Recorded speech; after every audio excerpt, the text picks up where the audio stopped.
This exercise is a quad row.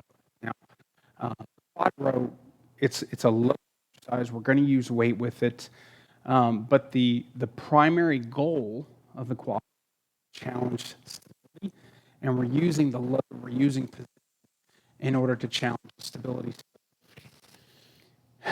In our case, generally speaking, as an adjunct to our primary kind of strength exercise. So in our program, this will be matched. One of the pressing or push. You have a heavy push, and then you've got a pull that's focused a bit more on.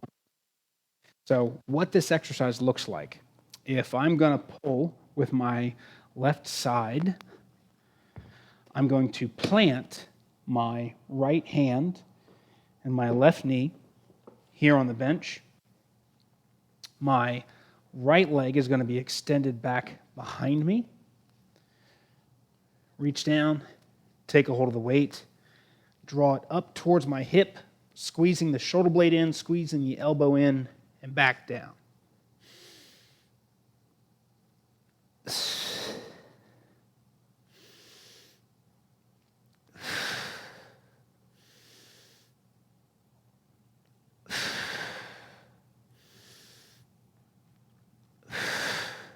Now, there are a couple of ways to make this exercise a little easier. Number one, and again, these would be regressions, so we're looking at making the exercise a little more stable. If I'm here, I'm going to take this foot and hook it on the edge of the bench. I'm going to actively pull that foot into the bench. This hand, I'm going to place either on the side or out in front, and I'm going to grip the side of the bench here and actively pull that heel in as I'm going through the exercise. Now, the last regression you can make to this is instead of having this leg straight out here, just to keep it straight, but lower it down and let it rest here on the bench. And essentially what I'm doing is creating more points of contact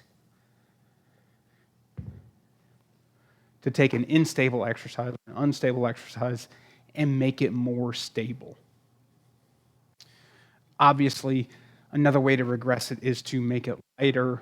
If you want to make it harder, with this one, it already starts out, the baseline exercise is fairly challenging. So if you want to increase it or make it a little more difficult, let's just go with a heavier weight on that, provided that the client or the person doing it can maintain stability with that bigger weight. Remember, with an exercise like this, in the position that we're using it, we almost always want to look for quality and movement first. Save the tendency to go bigger on the weights for the primary exercise. The big, in our case with this exercise, that would be the big push movement that we're doing for that day.